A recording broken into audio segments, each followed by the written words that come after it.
Welcome back to the Strength and Speed Podcast. I'm your host, Mudgear Battle of the Lions pro, Evan Preparis. You'll notice the name change there. We might talk about that in a little bit. And I had to stop myself so I didn't say the wrong name this time. But we got a guest with us on the line. Want to jump into talking about OCR World Championships. Before we get to him, though, a quick word from this episode's sponsor. So this episode is brought to you by Mythic Race. Mythic Race is a locally owned obstacle course race coming to Missouri on the southeast corner of Missouri, April 23rd, 2022. So it's being put on by William Schell. He's a former track athlete. He's been in strength and speed the last couple of years. He's been slowly getting better at OCR over the last couple of years. Just kept his band at OCR World Championships. And he's putting on a race with the help of race-ready obstacles. So if you know the guys who are doing some of the build at OCRWC and then also helping out with brands like Frontline, they're going to come down and help build his race. So it's going to be a 5K course with 25-plus obstacles. There'll be, a lot of the usual stuff. Elite wave, open waves, and then there's also a 5-hour multi-lap option. So, yeah, you definitely want to head over and check out Mythic Race. You want to support local race brands. And if you can use code MYTHIC20 for $20 off for the best pricing. So, really excited about them. They, we use William Schell's property for day 7 of OCR America too. So, knows what he's doing. And I'm excited to see what his actual race venue looks like. Because that was not the race venue that we were just using some of his personal property. Speaking of local brands, joining me, I have the owner of Newbsanity, Jarrett Newby. So, Jarrett, welcome. Thank you. And if you're not familiar with Jarrett, been involved in OCR pretty much since the beginning. He's got, 2 top 10 finishes at World's Toughest Mudder. He's got, 2 or 3 top 10 finishes at OCRWC at 3K? I have 2. 2. And, and then on top of that, a handful of podiums across pretty much all the brands. So, 3 or 4 at Spartan at Elite Waves, 3 or 4 Savage, 3 or 4 Battle Frog. So, just kind of mixing it up all over the place. And honestly, you're super fast, and you'd have more if you raced more. But obviously, you're running your own series. It's your property there, so you're a busy man. Yeah, I was gonna say we have a lot of local races where, we end up beating up on each other. And, we're really proud of those races, but, that's not going to make the front page for anybody else. Yeah. We're starting to be better known. We had a pretty good race this spring at our Mud Gauntlet. We had Joshua Reed, Josh Fiore, Brian Brizolara, and Michael Suazo all battling out for a podium position in the women's side. Was pretty stacked too, with Miranda Kilpinski and Jareen Klinberg, Kelly Glenn. So it's certainly one of those things where, you show up to a local race and it's all the people that are normally podiuming at Spartan and Savage. And yeah, that's always a surprise. And then I forgot to mention the biggest accomplishment. So World Championship, right? You won the Pro Co-Ed division at OCR World Championships, the team relay, with Ryan Brizolara and Jareen. What's her last name again? Klinberg. There you go. So yeah, huge news. So we wanted to bring Jarrett on. 1, talk about his win. 2, wanted to share some opinions on OCR World Championships, just kind of the whole weekend and all the different events that they put on. 3, always excited about future predictions because Jarrett's got he hit the nail on the head a couple times already. We've had him on the podcast twice before. He predicted or requested, and then they followed through. I don't know what you want to say about that, but the online pit selection for World's Toughest Mudder, which has been going on in 2019, obviously didn't happen in 2020, and it's happening in 2021. And then on top of that, he talked about some of the consolidation of the major obstacle course race brands. And as we all know, Spartan or Joe DeSena now controls the biggest brands in the industry, right? He controls Tough Mudder, he controls Spartan. So both of those predictions came to fruition. So that's pretty interesting. I'm giving lotto picks at the end of this one, so definitely stay tuned. All right, so let's jump into OCR World Championships and some of your opinions on it. For those who weren't there, so Friday is typically the 3K, Saturday is the 15K, Sunday is the team relay, and then on top of that is the charity event. And then throughout the whole weekend, there was the 100-meter kind of qualifying rounds, and then it went head-to-head on Sunday after the team relay. So let's start with in chronological order. Give me some of your thoughts on the OCR World Championships 3K race. From a race standpoint, I thought the obstacles were really good. I thought that the obstacle mix was right for a good race. I know a lot of people have said this, but I think the huge climb in the 3K it was too much. Like if it was half that climb, it still counts a hill as an obstacle, but it just turned into a mountain race. And I think that's tough, and you see some of the people that are just so fast on the obstacles, and they were in such a hole at the bottom of the hill, like a Sean Roberts. We're going up the hill. We're both in the first wave that went off, which was a little bit of a surprise for me, but I'll take it. I was actually on the starting line looking around, trying to get someone's attention so they could put my teammate Ryan Brizolara up there instead of me. And we're going up the hill and we're just looking at each other like, is this hill ever going to end? He was a elite college 800 meter runner. I ran the 800, but he's way faster than I ever was, and he's younger than I am. And he dug himself a hole going up the hill and, fought back once it got to the flat and the obstacles. But I think that was probably tough for everybody that weekend. When you think of 3K, you think of it geared a little bit more towards speed and obstacle proficiency, not a climb. Yeah. Or a climb of that magnitude. How did you feel about it? So, yeah, I would agree with that. Let me preface all of this first by saying OCR World Championships, I think, is the best weekend of OCR, period, right? So this is, I would say this is me being very nitpicky. Like, and if it's like, they did 99. They set the bar so high for themselves. Agreed. Where you're just saying, if I had a magic wand and I was the race director, here's what I would have done. But exactly, what they put together, you're like, hey, are you signing up again? You're like, of course. Yeah, no doubt. No doubt. Is that a super meaningful race? You're like, absolutely. Yeah. So I'm with you on that one. So, yeah, I would agree. The previous years, the 3K course just had a little bit of the mountain, right? Because obviously you need some of the mountain because it's essentially on a mountain, right? So you need some of it to physically get the amount of distance. But it was like we crested that first corner where you can see from the start line. And I was like, oh, we're like not even halfway yet. I was like, that's a surprise. So luckily I saved a little bit of energy. So, I powered through that. But to me, it was like we were testing the same attributes of running on both days, right? Like, yes, the 15K was longer, but, mountain climber's a mountain climber. And I think mountain climbers were doing well in the 3K and the 15K. Like, I didn't feel like it differentiated the two fields enough. So when I think of the 3K, normally I think of someone as like, how fast is your mile time? It should be a good predictor. How fast is your 5K time? Still a predictor of it. But there's people that can climb where, their mile time and their 15K time don't line up with, that of somebody that normally I think historically does well in this speed event. So it just was a climb. So anyways, I'll stop beating a dead horse there. I did like the density of the obstacles. Like after that hill climb, basically you started hitting obstacles and then it was just like obstacle after obstacle with like very little break. And I thought, personally, I thought there was, what was it? Valkyrie, then Pendulum, then Canyon, which are all upper body obstacles where you're grabbing rings and traversing with your hands.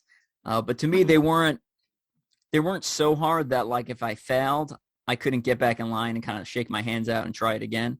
I liked how it kind of like, gave you a brief recovery, but, I think people kept their bands as opposed to making like just one super technical rig.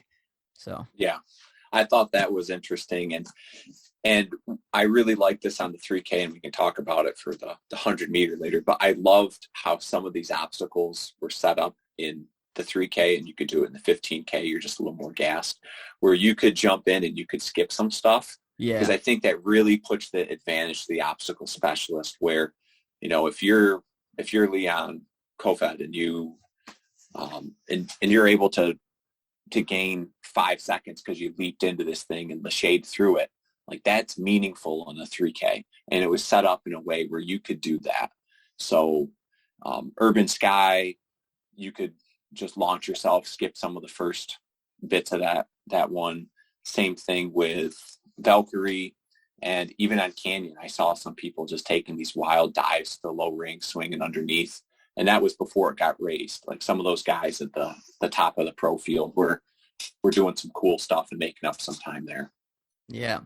What do you think of Canyon? So for those who are not tracking, essentially it's reverse Valkyrie. So you're starting at a high ring and you're going down and then back up a set of rings. And on the 3K on the Friday day, the bottom was really low. Like I went through with kind of just my knees bent, and I felt like the grass rubbing my, ankles and knees. Versus I know if you were taller, which I imagine, Jared, you had to do this. I imagine did you have to go into like a cannonball position to make it through? Yeah. I looked like a gymnast doing like the legs out thing. So I was like doing a lever to get underneath it. But even as someone who's 6'4", it was doable. The toughest part I think people had when I was watching is a lot of people could get underneath the first day, but they couldn't get all the way back up to the top. Their arms would give out by that fourth ring. So although they raised it up, I think one of the things that made it easier and got people through it was the fact that the bell was one lower. Yeah, they removed the top ring and replaced it with the bell. Yeah. Yeah. I saw a bunch of people on the 3K because I was watching it. I knew that would be a key to the race where they got stuck on that third ring. They couldn't pull themselves up anymore and they couldn't reach far enough to get the bell. So. Now I'm going to give a shout out to one of my strength and speed guys who's always paces me at all my endurance event, Daniel Leonard. He's a big dude. If you haven't seen what Daniel Leonard looks like, look him up, right? Like he's a tall man and a big guy, and he gets through all the obstacles every time. So I always love it when he shows up, because it's like, well, a lot of people show up with excuses after the race, and it's like, well, here's Daniel, like he's a big dude, and he's pretty tall, and he kept his band. So what do you know the completion percentage for the 3K? Because I have the stat in front of me that OCRWC literally posted 6 minutes ago. I don't have it, but I would take a guess. Is it broken down by pro versus age group or just overall? It's just overall. I think that would be a huge difference. Yeah, 3K, 15K, and team. It's broken down by. I would think for the 3K, I mean, you probably lost 50% of your bands. Yeah, because of Canyon. Not too far off. 64% kept their bands, so you had a 46% failure rate. 36. I'm sorry. Yeah, I'm sorry. 36. Math, right? Yeah, it's important. Math. Yeah. I would think. I mean, I didn't see anybody in the pro men's side really get stuck there. I saw like a foot drag and a restart, but So, what's your opinion? Do you think it should be harder, easier? Should we switch to lanes where the pros have to do a different lane, or should we do something like they did on Force 5 LCD, which there was the Lachey lane, and then there was like the sideways traverse lane that was longer? Yeah. I mean, we're going last. I think the pros go last in the 3K. I know it would be a little extra time because we were waiting. There's still people on the course from earlier sessions, but whether it's a different lane or just switch out a couple of the holds where, it goes from a ring to a nunchuck or a bungee cord, I think that's, if it's the world championships, then you probably should have some of the pros failing or at least struggling. I know when it was in Canada a few years ago, they had a couple of items that gave pros trouble. They had that like up and down samurai one that caught me up one year. They had some of the rigs that took out some of the top pros when it was raining. I think you have to have that. I know it's a frustration for me where, I think of a Spartan race and, the top 20, the only obstacle you failed was spear throw. I mean, that's normal. Yeah. So yeah, the rain when it rains, the field changes and the obstacles get trickier. So me going into OCRWC weekend, I'm always hoping for rain because I think I'll be able to pass obstacles when other people won't. That being said, I think the field is also getting better across the board, right? Like you look at the rig that caused devastation at 2014 and you put it on the course and no one would even talk about it. It wouldn't like right. it would just be a non-issue. And then, if you separate the pros and the age groups, then the band is not necessarily indicative of the same thing, right? But perhaps that's fine because they're pros. I don't know. I think there's an argument to be made either way. I think it's if you signed up for pro, you asked for it. Yeah, that's true. That's true. And it's not without historical precedence. They've made the pros do, double those shopping bag carries some years, and they've made the age groups only do one. Yeah. So, I mean, there's a reason. I mean, just you look at someone like Kempson and Newell. I'm trying to think that first time I saw him race this past weekend with that Igor guy from Russia. I mean, they breezed some of that stuff, and you got to make sure it's tough and it's challenging for them. I think you look at some of the stuff that Savage Race has been doing with their rigs to make it challenging for the elites, and those are the types of ideas that you should see at OCR WC. I know sometimes it'll hurt somebody's feelings because they want to do the same course that the pros do, then qualify for pro status. That's true. Yeah, you can qualify for pro status. That's true. You can qualify for pro status, and that's not, elitist. I get my butt handed to me by some of those guys, but I'm sort of in this weird gray area where, I'm in my mid-30s, I mid-pack. I'm like, okay, well, I'm kind of here until I'm not. When I stop qualifying for it, then I'll switch over to age group. But for now, they need someone in the middle of the pack. They need someone in the back of the pack. And if the course is flat or the obstacles get tough, maybe I can catch a flyer and beat some of the people that are going to beat me most days. Yeah. Yeah, I'm always torn when it comes to OCR World Championships, what I sign up for. I did age group this year. And when I walked into the starting corral, someone's like, what are you doing here? Why aren't you in a pro? It's like, well, there's only 3K and it's a mountain course. So like, I don't know. And I'm like 39. So it's always, I don't know. I never really know which one I should sign up for because obviously I qualify for pro multiple times over. But, my specialty is ultra endurance and 3K mountain is not my specialty. So, right. I ended up coming in sixth. I came up sixth for the 30 to 39 age group for the 3K for my age group. So, I mean, that tells me, you're probably in the right spot. If it was a 24-hour race there and I saw you in age group, oh no, I'd kick your legs out myself. Yeah, no, I wouldn't do that. That's, I mean, to be honest, like I don't even want, I mean, like I'm shooting for overall at those. And, I don't, not that I'm not grateful if I get ever win an age group award, but like, that's not what I'm trying for, Right. And that's how most people are in the, I think as they're picking their division, it's, where am I competitive? If you're sandbagging just to whomp on somebody, that's, yeah. But, for me in my mid-30s, I'm like, okay, I'm on the downhill side with Father Time, but, in the same breath, like I feel like age group really starts like at 40, where, yeah, I could, you're in your mid-30s, you're definitely at a disadvantage, especially, you're a little bit older, you might have a kid or kids, and I can tell you that's going to affect your training. That's something I've learned the past few years.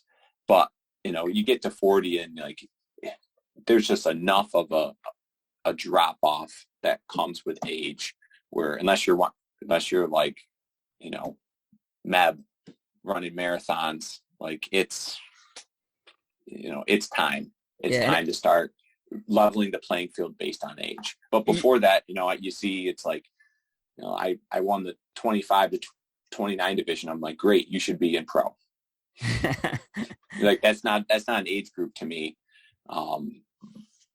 It's more of like a classification, like, hey, I'm getting into this, I'm in the peak of my athletic prime and, I'm newer to this. So I should be working towards pro. Yeah. Gotcha. All right. Favorite obstacle from the 3K? It's Urban Sky all weekend. Oh, really? I love that one. Oh, I think that's the best. See, I like the original Urban Sky from a couple years ago. That was like multiple sections and it had like the corkscrew in there and some other kind of wonky stuff. This one, it was good. My favorite was definitely Ricochet. So for those who aren't tracking, Urban Sky essentially is like two D-shaped sideways kind of like bars that tilt as you move across them, and then a couple of wheels that you traverse, kind of hanging wheels, right? And then Ricochet was essentially rings that zigzagged. So as you traverse the rings, when you got to like a corner, you had to essentially kick off a wall or put both feet on the wall and then kind of change direction, which I just thought was a really unique obstacle and pretty fun to go through. I liked Urban Sky. I liked the one a few years ago too. I think I'm biased towards this year because I was tall and I could skip the first half circle thing. Oh, and nice. I would just lay out and jump and I would catch it, and that gave me the momentum to just fly through the middle section. And I think the other fun one I had in the 15K, and we can get to that, was you could either go sideways on the S shape or you could lachey across. And it turns out lacheying across wasn't that much faster because the people next to me just went around and I lacheyed, and it was like the same time, but it's always fun to lachey. Yeah, so that was the Force 5 LCD. So it was like, I think it was 4 or 5 foot laches, or you could essentially go across like the side of it. So like you're essentially making, like Jarrett said, an S, right? So you're going down one bar, up, across. And so we got to that. It was like on the first uphill, or I guess it was the second uphill of the 15K. And I lacheyed solely to prove a point. I was like, I want harder obstacles. So I'm going to lachey across it. And like you said, I think I gained about, 3, maybe 5 seconds over the guys I was running with. But I probably burned more energy. So I'm not even sure it was the best move. But I had more fun. I'll tell you that. Yeah. All right, let's jump into the 15K. So 15K, again, you're running up the mountain multiple times, and it felt like a Spartan race. That was my most disappointing thing to say, and I hate to say it, but it wasn't the obstacles were still cool. I mean, we've already 100%. Said, like, we're nitpicking. I think I'm doing a little more than nitpicking on this one, and it might be some of the restrictions Stratton Mountain put in place, because you don't know what the constraints the race directors and course designers are dealing with. The obstacles themselves they're cool. I mean, it's OCR Worlds. They put some cool stuff out there. The trail was unimaginative. You ran straight up and you'd come straight down. It was on the main ski slopes, and you weren't in the woods. I know they have mountain bike trails there. Maybe they're not allowed to use them. Maybe they're not allowed to make their own trails, but you never saw single track. And, to complement Spartan, that's something I've seen more from them this year, doing races I've always done, where instead of just bombing straight back down the ski slope, you end up in like a flowy technical downhill section. And I think that's just way more fun. And that's just another skill to test. And they did it at Blue Mountain in Canada when OCR Worlds was there. I remember coming down some of the mountain bike trails, and that's a more enjoyable experience. And I think it's a better course design and layout. So again and again, we just went straight up and straight down. And then the back half of the course, it was almost like they ran out of obstacles. Like you got to the hoist and it was like 10 feet tall. And you got to this little zigzag piece of wood on the ground. There's no volunteer there. And you're like, is this an obstacle? There was just a couple of those where in my head, I was like, okay, pandemic year. They put on the best event of the season still. Any brand, best event of the season. So, you're again, nitpicking, but it's having been to some of their championships in the past, you got to that and you're like, oh, because if they're going to have a hoist, you're expecting it to be like, I got to lift this up a skyscraper. And it wasn't. Yeah. I know the twist on life obstacle, it was the initial weight they had, it was significantly heavier. It was like twice as heavy. Because if anyone went to the Battle of the Lions tent in the festival area, that was the initial weight, which was like a 50-pound rec bag. And it was painful. Like it would have broken some people off. I think some people would have given up bands at Twist on Life. It was so heavy. So I know they loosened it, they lightened it for the actual race, and I think to avoid causing some backups there. But yeah, I enjoyed a lot of some of the obstacles were super unique. Like Skull Valley this year was, interesting. It was normally there's like big sections of skulls, and there was only like 2 at a time, and then you go to like a rig hold and then back to 2 at a time. I know skip them. Yeah, you just ring to ring to ring. Yeah. Okay. So I skipped long arms. Yeah. I skipped like one of the skulls on each one, and on the one with the nunchuck, I skipped the nunchuck. I went skull to skull. So you can see my teammate do it in the 3K, but that's what we have been talking about. Of hey, if you get moving on this, you can swing past these. Yeah, which I think brings up another good point. Like if I was going to race the 15K, I think honestly I would still sign up for the 3K and walk it, and like if 15K was like my 100% my primary goal, I would still sign up for the 3K just for a chance to touch the obstacles once, because I felt smoother on the second day, despite the fact that I was tired from the first day. So yeah, I mean, if they want to make more money, they should have a practice. There's no reason you shouldn't be able to practice. I think of, I come from a motocross background, and there's timed practice sessions, there's free practice sessions, and it gives you a chance to go out and to see it, and sometimes to try new lines. You'll see guys come up with lines in practice that no one thought of, when they were building the track and making the jumps, and now all of a sudden someone did it in practice, and everybody goes, man, I saw this guy do this, and now I got to do it. So I would just been excited to see what people would have come up with, if Kempson and Kofed are able to just play on the obstacles a little bit the day before, not enough to like blow your arms out, but enough to be like, I wonder if I could jump to that. Yeah. I wonder if I can lift Jay here. And you lose something, you don't get to practice on that. And from an organization standpoint, they, that's probably money that's not going in their pocket, because people would pay to practice. Yeah, that's true. Just say, I want to touch the obstacles, and here's my practice band. I paid for this. I'm going to stand out here. I'm going to look at it. What's this hold feel like? I don't like that one. Maybe I can skip it. I think that would be big, and I think it makes it feel more official. OCR in general has moved away from this is a surprise obstacle. So, we're already past that. Let people practice, and I think it'll end up with a better result on event day. So that's not without precedence in the sport, because World's Toughest Mudder now does a hot lap typically on Friday. So if you wanted to essentially go on the course on Friday and, run through it once, they let you do that.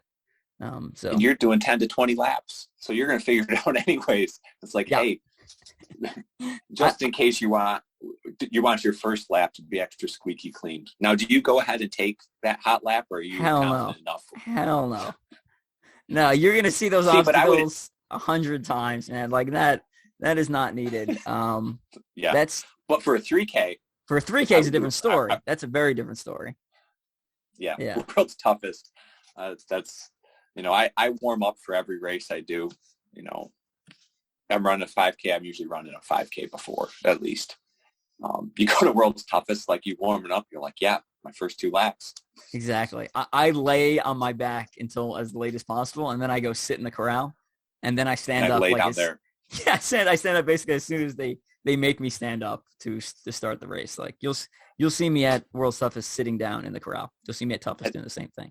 Because I think there's a picture of me in New Jersey. My dad was sitting there, and I was laying down with my feet up in the air on him, just so I could have my legs elevated, be up for a little bit longer. Because he's like, whatever. He's like, you're going to go further than me. So he was like my stool. You mentioned finding new lines for motocross. So before the 15K, one of my friends, Chris, is volunteering at Canyon. And he was like, I came over just to like BS with him. And him and one of the other volunteers are talking about how few moves you can do Canyon in. This is the redesigned one. So it's raised up slightly lower angle. The bell is one thing shorter. And he's like, yeah, I can do it in 2 moves. I was like, really? And he's like, yeah, watch this. So I watch him do the obstacle in 2 moves. He's like, I grab the third ring, I swing under and grab essentially the ring on the opposite side. And then I swing up and hit the bell. So during the 15K, I've been chasing the same guy for almost the entire race. I think it was Brian. And we get to Canyon at the same, like he's maybe, 5 feet ahead of me. And I do Canyon in 2 moves. Third ring, third ring, 6th ring, bell. And I just take off. And I guess he made it across, I think, and then cramped. So he ended up falling a couple of places. But like that was the moment I moved up a spot because I had done a recon beforehand and because I'd watched kind of the volunteers play around on it. Obviously, I didn't touch it beforehand besides the 3K day. But yeah. And when someone does that to you in a race, put yourself in his shoes. Someone goes by you like that and they just look so smooth and proficient at an obstacle and they pass you for place.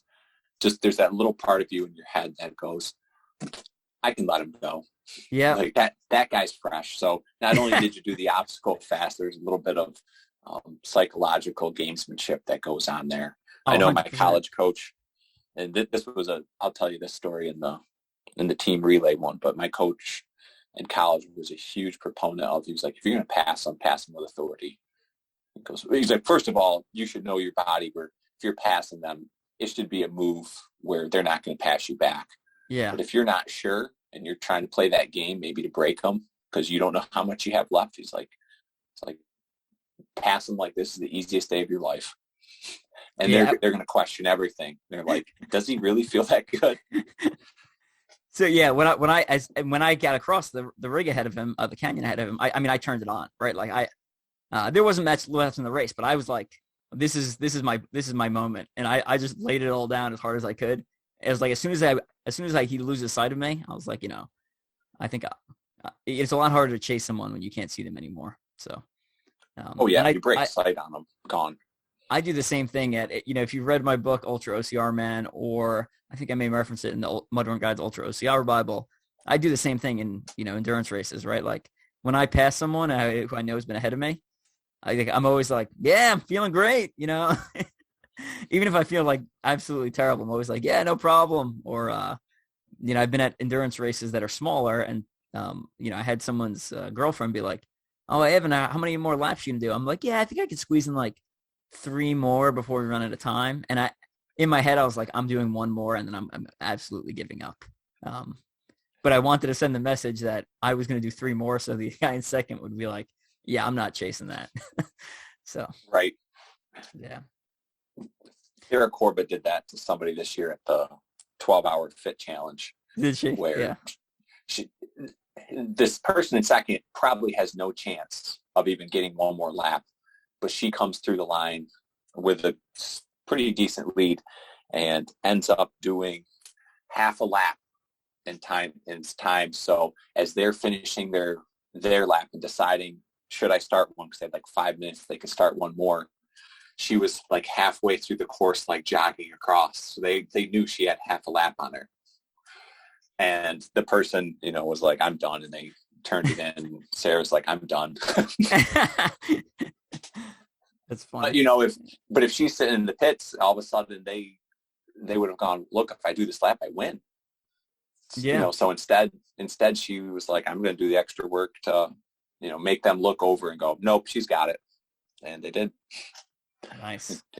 She's a monster too. So she's the type of person that, if regular life, she's the nicest person, but if you're competing and she has a chance to win, it's foot to throat. Nice. And she's also an elite contender for World's Toughest Mudder. So if you're not contender this year. Yeah, if you're not tracking, that list came out. It's really short. There's about 9 women on there and about 14 men. So it's a really short elite contender list. I was surprised at how picky they were, but should be an interesting race. So watch for her at World's Toughest She's Mudder. really excited. She hasn't done a 24-hour race before, but she's always done well at the 12 hours with, energy at the end. So you never know, jump in 24 hours the first time you do it. I mean, it's a totally different ball game, but she's put in so much work this year, just like everybody else who's on that elite contender list. I think she'll be competitive, and she'll at least be in the back pocket of the leaders, if not with that lead group pushing laps. Nice. I'm excited to see while I'm running next to her on the course. Yeah. So 15K, do you think the pass rate was higher or lower than the 3K for obstacles? Higher. Was it higher? No, it was lower. It was lower. Yeah. So 54% completion rate for the 15K, which I was surprised with, again, because, with the 3K, a lot of the obstacles were back-to-back, the upper body obstacles. For the 15K, like, you did an upper body obstacle, and then a lot of times you'd run up a section of the mountain, or you do, like, a different portion. So, to me, my arms felt like they had more time to rest between upper body obstacles. I think some people probably got timed out on the 15K. And I know some people got stuck at Ricochet that didn't get stuck there the day before. So maybe just that cumulative effect on them. And that's just anecdotal, because I know, we all have our friends that ran it too. Yeah. People came over to talk to me after that race, and their hands looked like hamburger meat because they had tried Ricochet so many times, and their blisters popped, and then their blisters popped. Right. And if you're going to get stuck, that's just such a hard one to get stuck on. But once your hands tear, it's going to be tough to make.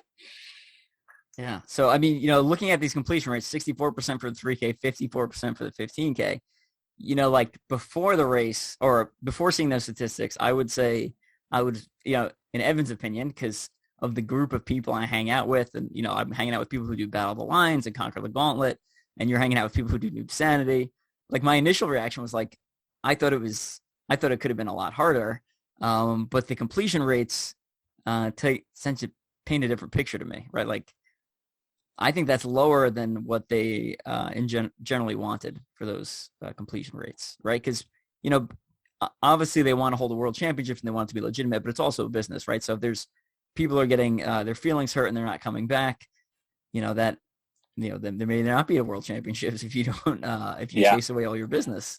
So, but to me, I think that's a good completion rate. And like you said, maybe you want the completion rate to be a little bit higher. I think it's not always about making people fail.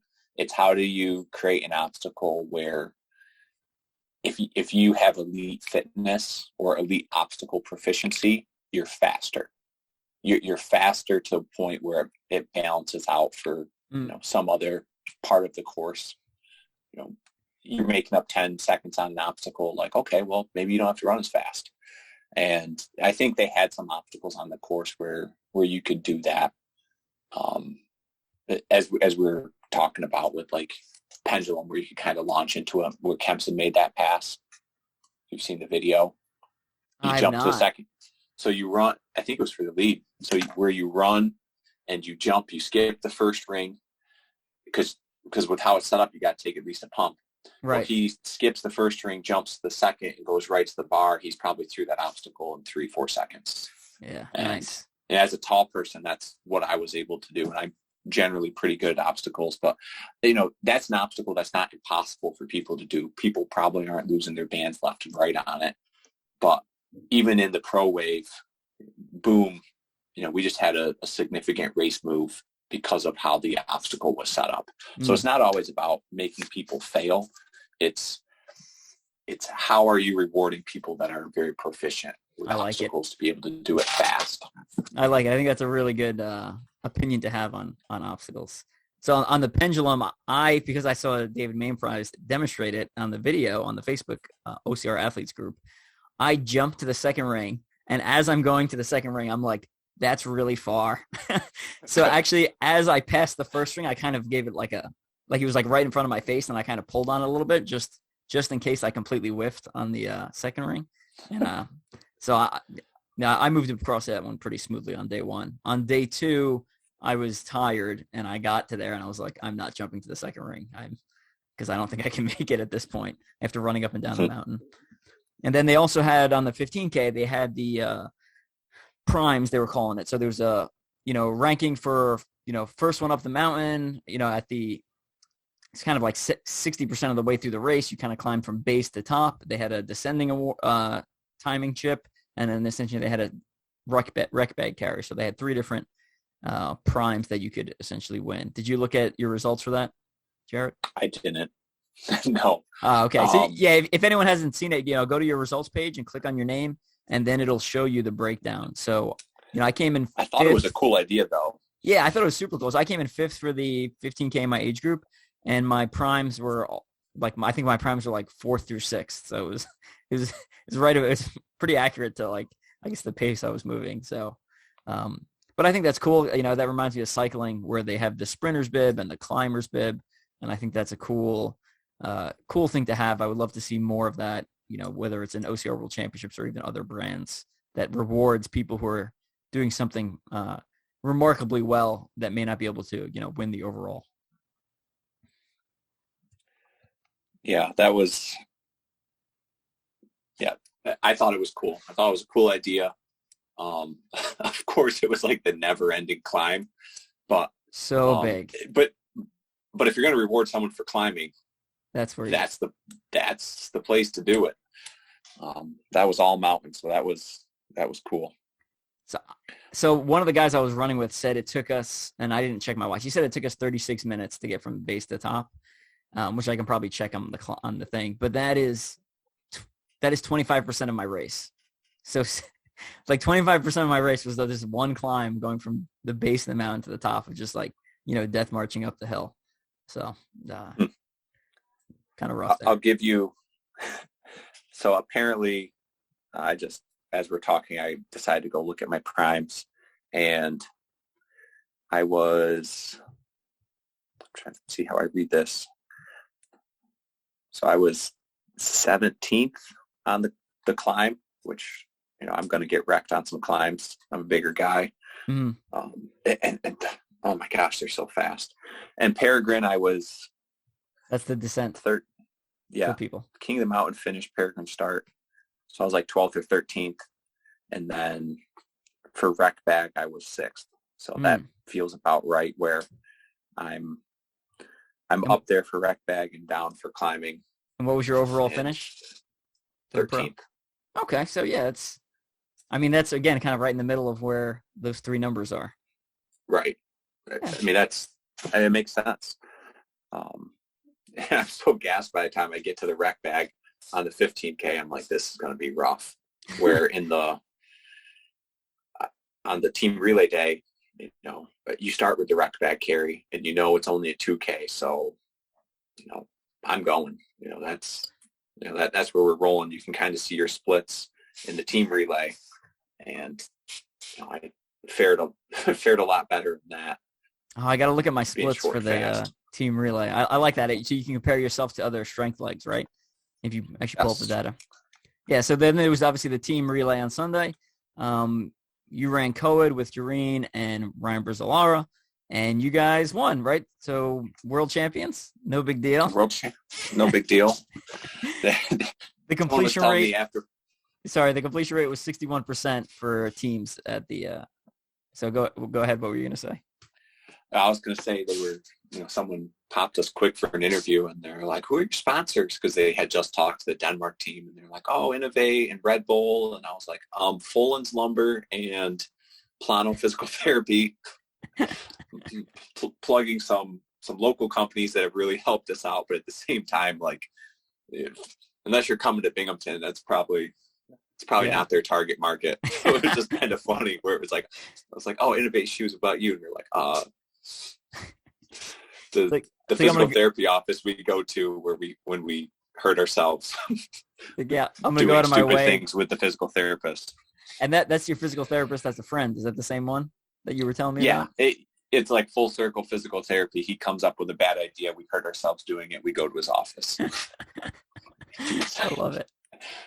Riding dirt bikes and water skiing and mountain biking. And if you haven't gotten hurt hanging out with Matt Plano, you're really not friends with him. So tell me about your team, right? Did you going in, were you like, I think we can win this all? Like what was your kind of your goals going into the co-ed pro? Podium. I thought we could podium, and I thought, I'd be happy with top 5, but I was like, man, if we could podium, that would be really cool. once I knew the field, I was even more like, okay, podium. I'd be happy with podium. Jareen's a stud. Ryan's, I mean, he's the anchor of the team. I mean, he's the young gun. He's new, and he's fast. Last year, the two of us were running together pretty close, and this year his fitness has improved, and his experience has improved. I beat him at a couple of races early this year where he was way fitter than me, but it was one of the first few OCR races he had ever done. So, he just made some of those rookie mistakes, and now he's not making those. He's fast. I'd say he's not making those. He got caught up on Stitch during the 3K and still finished 9th.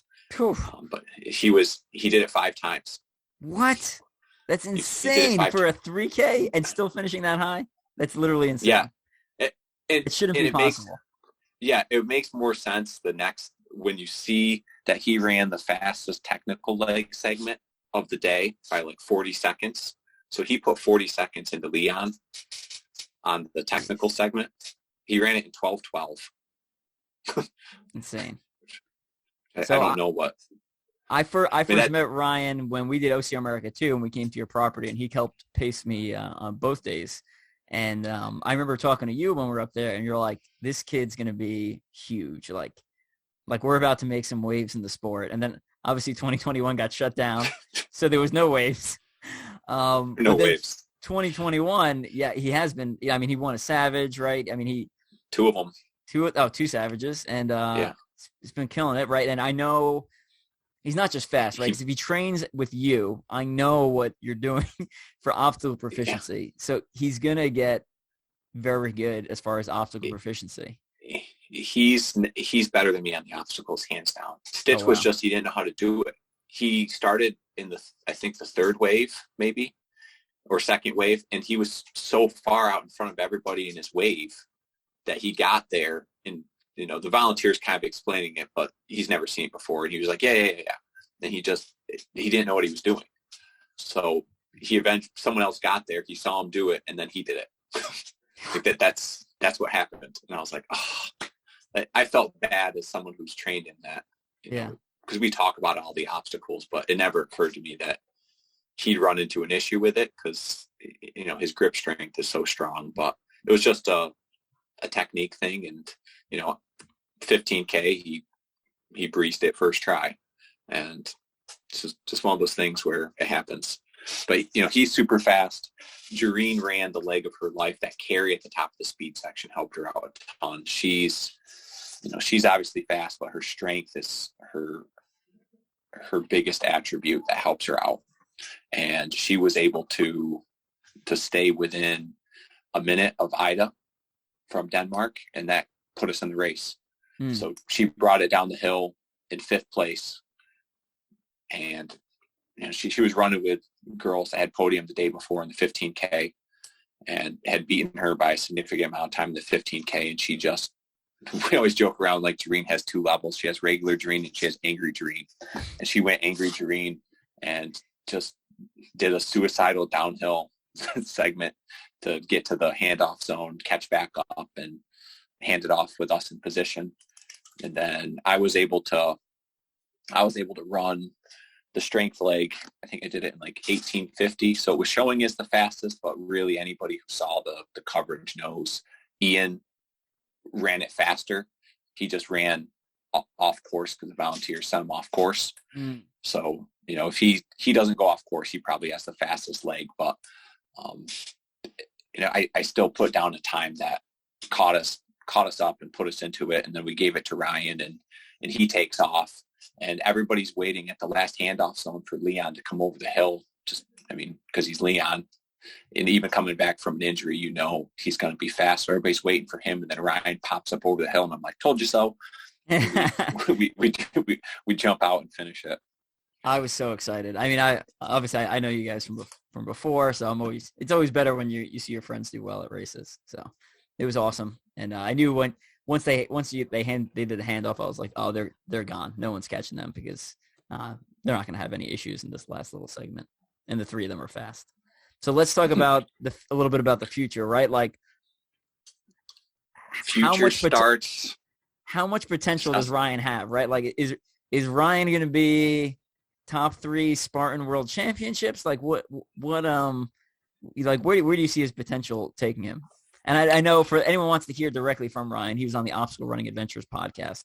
So you can go back and listen to his episode if you want to hear directly from him. But go ahead. Let me hear Jarrett's opinion. I think you don't know is the answer. You know, I'd love to go out and say like he's going to be the next Ryan Atkins and be atop the Ryan power rankings. But, you know, right now he's in that like elite / sub-elite transition zone.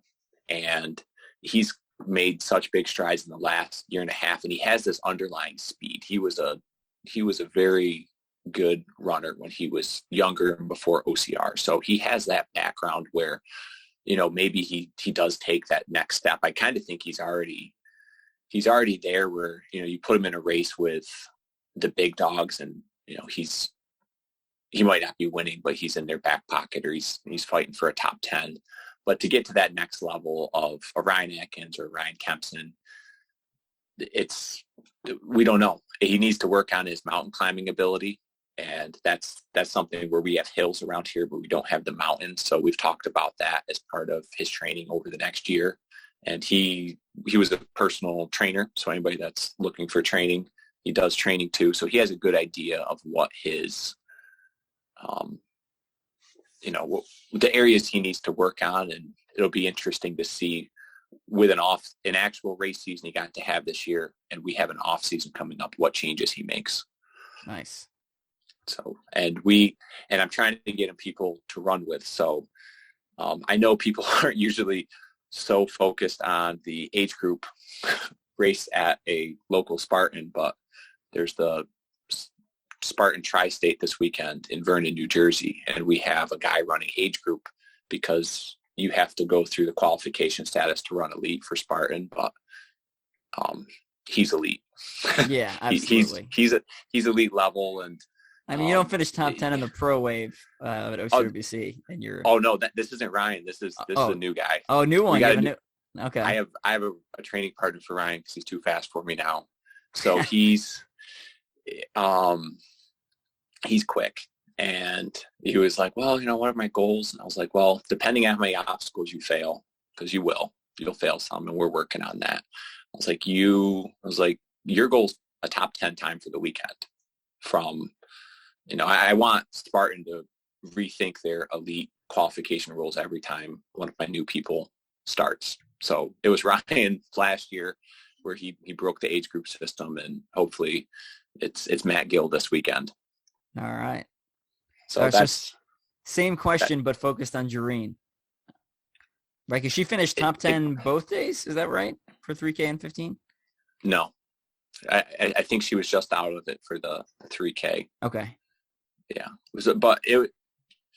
I think with Jarrett, it comes down to running. She has the strength for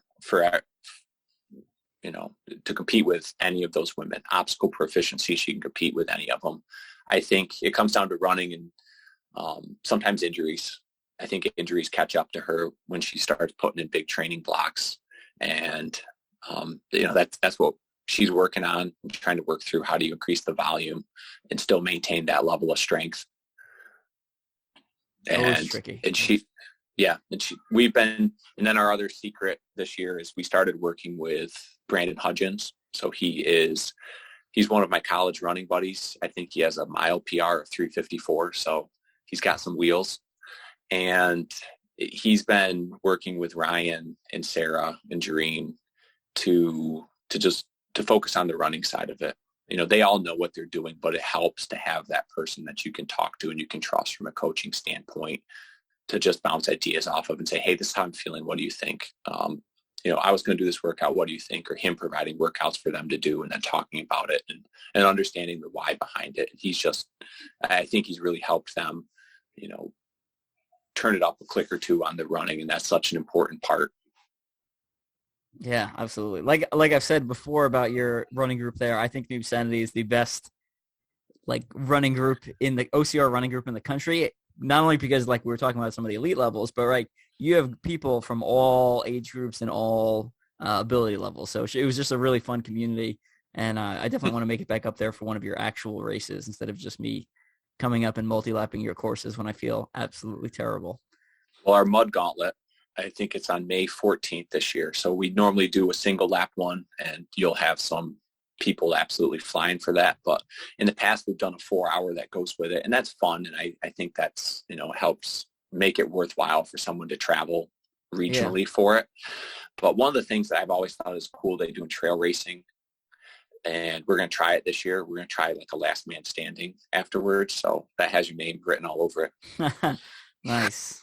We'll start putting that in your head, like an OCR last man standing. So there'll be a class where the obstacles are a little bit tougher and you got to make it around the course, within an hour, 30 minutes, whatever it is to start your next lap. And it'll be a shortened, abbreviated lap, but there'll be obstacles. So you got to complete those 2 as part of your lap or you're done. And then there'll be an open class where you're just going and, there's some sort of penalty system for if you can't do an obstacle. But, for the Evans of the world, it'll be tough. Nice. And for those who are not tracking this, Binghamton, New York is where Jarrett's property is. So yes. What else? Anything else you got planned for late 2021 or 2022 at Newbsanity? Early 2022, we're doing night ops. So it's essentially a night obstacle course race that ends with a polar bear plunge next to a bonfire. So we did it last year for the first time, and it was awesome. And we had to chainsaw the ice to be able to get through it. And it was one of those things where it's an obstacle race and it's competitive and it's all the things you want in an obstacle course race, but you just get that fun factor of like, hey, and why does it end with a polar bear plunge? Like you're basically diving over a wall into the water, and that's when your time stops for no reason. And you don't have Newbsanity. That's why. Why. I was like, people are like, why? And I was like, I don't know, seemed like a good idea. Oh my goodness! So everybody was giving me a hard time because I didn't do the race because I was race directing. And I was just like, they're like, you didn't even jump in. I was like, I know. I was like, well, I got to grab something from my house. So I drove down, basically like put on my bathing suit, ran a 1/4 mile up the hill, and everybody's standing around the bonfire, and they just see me go running past in a bathing suit, and I toss a towel to someone. And I was like, hey, I might need this later, and I dive over the wall. Of course, no one had been in it for like 30 minutes, so the water had started to freeze over again, and that hurt. I still went through, but it's those little shards of glass, like the first year at World's Toughest Mudder, when the obstacles started freezing over. So that was fun. We have that coming up. We're just trying to do things that make it more like a team. We have a pavilion with a rock climbing bouldering wall in it now. I think that's really good for training, and the pavilion's really good for hanging out and doing team things. And then as a team, we're going to be down at Savage Race, Florida, to open up our year on January 22nd. And my goal is to get like 30 or 40 people down from Newbsanity to Savage Race. It'll be a fun Florida vacation, but also I think right now Savage has been killing it, putting on awesome races, and it'll just be fun to show up with a Newbsanity team there, because we show up when they're in Pennsylvania and when they're in New York, but for them to be down in Florida and for us to show up, I think that'll turn some heads, especially with some of the new people that we've been working with. Yeah. So, and then finally we were at OCR World Championships. I can't remember who I was talking to. Someone's like, who are those dudes in red? And I was like, you don't know Newbsanity? Come on. I can't remember who said it, but they were like, you guys were flying past people. And I was like, oh, yeah, they've been around. They do good things. You should check them out. I think people are starting to hear of us more and more. And, it's just one of those things that takes time. Everybody has a place they train. There's always, I think local teams, local gyms are the next step. And I think we're seeing more of them in OCR right now. And I think we'll continue to see more of them as some of the bigger race brands step away from, supporting pro teams. You look at how people are going to be supported, and the biggest people are always going to have big name sponsors, but I think it's local and regionally. with groups, like a Newbsanity, we have another one just probably 3 or 4 hours away from us, OCR Wonderland, that started up. They've been doing some cool stuff, and it's a model that works. You can have obstacles, you can train on them, you can get new people into the sport. It's doing all the things that we need for the sport, and it's not a threat to the major brands. Yeah. We're not trying to start a race on their weekend. We're trying to go to their race. So, you look at what Spartan's doing this year. Like, if you've signed up for Spartan, there's all these things where that's like teams and like team badges and whatever it is. Like, they're going in on teams. And I think they understand, like, local OCR clubs are going to continue to drive attendance at events. You need the masses of people to show up, but you need people locally that are excited and are talking about it and are signed up and you can count on to get there. And then the more people you have like that, they're going to tell their friends, and that's how you get people to keep coming back to OCR races. Because we've been through the boom, that was 5-6 years ago, where just people had to try it for the first time and then they were done. Mm-hmm. So your market now is people that are doing it consistently. And how do you do it consistently? You train with a group of people and you have fun on a week-to-week basis, and you make these major brands like Spartan and Savage your goals that you're working towards. And in between that, you're still having fun. You're doing obstacle stuff, but at a local or small scale. Nice. I like it. Before we start wrapping things up, quick, we skipped over the 100-meter. Real quick, some thoughts on the 100-meter event. I think it's super cool, and I think they just missed the boat on how athletic people are at the pro level. Yep. By being able to jump that far. And my guess is next year that issue's fixed. I agree. And the issue's probably fixed by something as simple as, where you put the bell so you can't jump to it. I was going to say that. How you start so you can't jump. There's a bar right hip level. Well, you can't go over or under it while sprinting. So now you got to step on it and then you jump into it. Because I like the idea of being able to jump into obstacles, but you have to have something that slows you down and breaks it up so you can't jump the whole thing. So I think you'll see some rigs or some challenges strung together. And then I think you'll see, I think you'll see the 100-meter back next year better than ever. And it doesn't mean harder. It just means a better flow. And from a rules perspective, they'll dial it in where there's hopefully still the ability to jump and skip things. Yep. But they've set it up in a way where people can't just long jump the course. Yeah. So if you missed it, essentially the 100-meter course was like an L. It was a down and back. And, on one side, most of the rigs were only one bay. There was a couple, essentially there was a couple that were 2 bays. But when the rig is only 1 bays, they had a line, and the top men were literally jumping at the start line and touching the bell. So they weren't even doing some of the obstacles. They were just bypassing them completely. So I thought it was a lot of fun. Part. Before I saw people jumping, tall, I thought it was a lot of fun to do it. But go ahead. Sorry I interrupted you. That's never fun for a podcast, but I just going to say the crazy thing before people judge the people that jumped is I'm 6'4". I finished 10th in the 3K, and I jumped most of them, and they still beat me by 12 seconds. So that's crazy. it was ridiculous, like how smooth they were jumping through stuff. And when they did have to grab things, they did it perfect. So, just I've seen some people judging online. Just know, like, those guys who are jumping stuff are ridiculous. Like, they are ridiculously athletic and skilled. And if it wasn't for jumping, they still would have won. And the guys those are the guys who still would have won.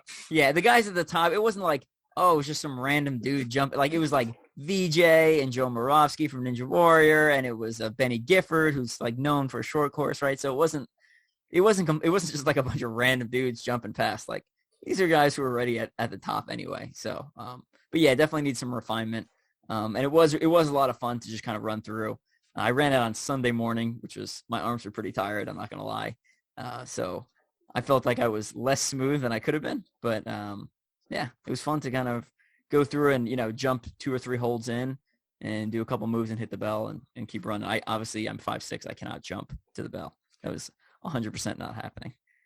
It would have been embarrassing. You should have seen me fall and then like lay on the ground all sad like. So. All right. So, what else? I think last thing was, I was just going to say world's toughest prediction. Oh yeah. Give me some of your predictions. Sorry if I'm blowing up his spot, but I think Josh Reed is a killer. I think we'll see him out there. He was at Tahoe this past weekend, and if anybody saw that live stream, he dislocated his shoulder and still finished fourth. So he put it back. Yeah, according to the Instagram post from twice.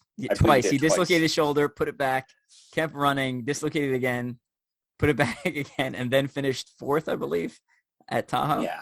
At the North American Spartan Championships. So I think if he can get his shoulder rehabbed and staying in, I think he's dangerous because he just showed he can run with all them. And my understanding is he's been training focused on a 24-hour, not a beast length. So, right.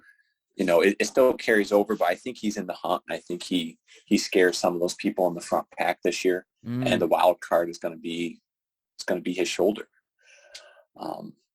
Because you know how beat up you get in 24 hours. If your shoulder pops out in a beast, you definitely have some chances to do it at World's Toughest Mudder and their giant, gnarly obstacles.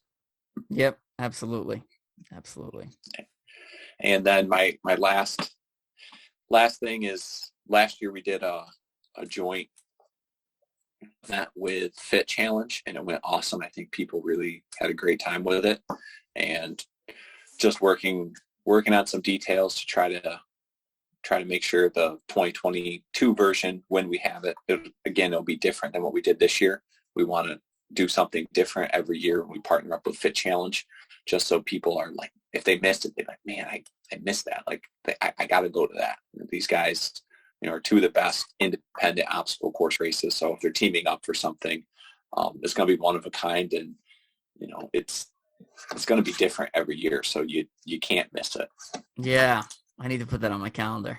I've been trying to get the Fit Challenge and yours for a while, and I just hasn't lined up well for me. But yeah, I definitely need to put this on my calendar. And like do as I'm saying, not as I'm currently doing. But don't wait. When brands come together like that and put on an event, right? Like they look at the numbers, right? So don't wait for like another year or 2 more years for them to do something, right? Because when you test out a new product, if the numbers aren't there, then you're like, all right, I guess that didn't work, so I'll scrap it, right? Like whether that's Conquer the Gauntlets Team Challenge or this new Tough Mudder Infinite Hero Honor Foundation Challenge thing that I'm helping run, or it's the new Battle of the Lines. Like when they first put out the product, like you need to go get it if you want it to be around in another year or 2. So just a heads up on that. Absolutely. I think that's everything I had. I have a secret wish just as a team is we've been trying to get a team bus, and how Amazing. Cool would that be if we pull it off? That's my dream, is to roll up to a race and just have everybody pile out of it. Like, did they just show up in a bus? So if I don't do it, it's because I'm a lazy bum, but my goal is to make that happen in 2022. That'd be sweet. I think that would be pretty cool. My luck is you'll be like, where's the Newbsanity team? They're like, Jarrett bought this broke-ass bus and it broke down and none of them were able to make it. Yeah. But, I just think when you think about team, like we all live and train from the same area. Like we are the definition of a local team. We all live within 15, 20 minutes of each other. So that's the talent pool we're pulling from. So yeah, I know there's more OCR talent across the country. It's about getting people involved, and I think local brands will do that. But we suck as much talent from the local area as we can, and try to maximize it, and then have the most fun. So I think having a bus would just be cool. It'd make it feel even more like a team, and include everybody from fast to slow. Because if you're going to an event and you can have the free beer afterwards and not have to drive home, that might even be a better weekend. You need to rent a limo for one of them at least. Because that's for OCR Worlds next year. That would be baller, just to roll up in a limo. And that'd be like, who the hell brought the limo? And then you're like, yeah, that's me. Going back to it after the race. I think we're too far in the country. You'll see us. We'll rent like an Amish carriage or something. We'll just show up and be like, what is that? And be like, I don't know. That's what we had in upstate New York. They do have Hummer limos, so you can get one. That'd be cool. It's kind of drive it up the mountain halfway. Like, this is where we're parking. Sorry, Joe DeCina. Nice. Well, we're disqualified. Okay. At least we got this Hummer limo to drive home in. Well, speaking of that, I gotta hit the road, heading down to New Jersey for the Beast, and see how that goes this weekend. Probably get my butt kicked a little bit running up a mountain again, but it should be fun. And sounds good. I'm excited for it. All right. Well, thanks for coming on. If you're listening, we do have leg mitts in stock at the teamstrengthspeed.com store. So we're actually really low on leg mitt light large, but I have all the other ones in stock. So if you're a large, make sure you order ASAP. And you're going to need those for Telluride or World's Toughest Mudder. And then if you're looking for more content, I was actually interviewed. I'm helping my priest do a podcast. It's called Annunciation Greek Orthodox Church Podcast. And we did an interview. We talked about some of my military and obstacle course racing, kind of how it relates to faith. So that's available. If you scroll back through my Facebook feed or you search for it on podcasts, you can find that. I was also just interviewed for my job. So the military did like a 3-minute spot on me, and it's up on my Facebook page now or my Instagram. And they talk about some of the obstacle course racing stuff and kind of like my actual day job in the military. So that's pretty interesting. Again, we reused some of Bobby Ross's footage. So I give a shout out to him again, who's been, if you're looking for someone to hire for footage, I highly recommend Bobby, because I've gotten a ton of use out of all of his great footage that he shot. And then what else? I got a bunch of articles coming out of Mud Gear. I got a bunch of articles coming around on Mud Run Guide. So look for both of those. And then I've still got a bunch of articles in the queue at Adventure that I think they're going to release later in 2022. And if you're not following the Mud Gear Battle of the Lions Facebook page, make sure you do that.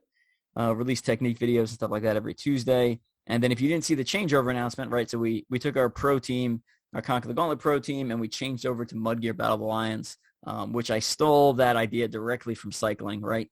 Cycling all the time, they have one race company, and then they change title sponsors. Example, right? Like Lance Armstrong's team was U.S. Postal, and then it turned into Discovery Channel, and then I think it eventually turned into Astana with a couple more roster changes. So stole that directly from the cycling world, and it's been working well for us, and we're excited to represent Battle of the Lions and Mud Gear moving into the future. So again, Bobby Ross edited the video of the changeover that's on the Mud Gear Battle of the Lions Facebook page. So make sure you check that out. I think it's also on our Instagram, and then it's also on our website. So botlproteam.com is the website. Go check all that stuff out. All right, Jared, thanks again for coming on, taking the time. Any final shout outs you want to give before we let you go? Thanks for having me on, and a shout out to Adrian and his team at OCR Worlds. I know I got in nitpick mode and blasted them for making me run. I was like, I'm not going to blast them, and then I did. But I think I'm just residually angry as being a tall guy running up mountains. So eventually, as my tiredness fades away from that event, I'll stop complaining. So I think they put on an awesome event. It was just an awesome event, and I want to make sure that that's balanced out when we throw out things or say, hey, this could be good, this could be better, to just know, like, I think that this is the best thing that we have going on in the sport, and it really does feel international. Just, the guys showing up and girls showing up from all over the world it's unique, and it's cool, and we're excited for them to be doing it again in 2022 and for it to be bigger and badder like it is every year. Yeah, absolutely. And I ran into someone from Kuwait at OCR World Championship. So speaking of people coming in from all over the world, one of the girls that was at Hannibal Race Kuwait flew over to America for the weekend essentially, and ran the 3K and 15K and headed back. So that was really cool. So yeah, definitely an international field, and like you said, easily the best kind of OCR weekend in the sport. So And this is coming from someone who hates mountain courses, right? Like I think they're terrible. Like that's not what I want to do, but I still think it was a ton of fun. The obstacles, the atmosphere, and even just hanging out. Like I had a great time Saturday night, just eating dinner with people from around the sport and just BSing all weekend. So it was a lot of fun. Obviously be back next year. Yep. Okay. Thank you, Evan. All right. Good luck this weekend. Yep. Okay. Bye. Okay.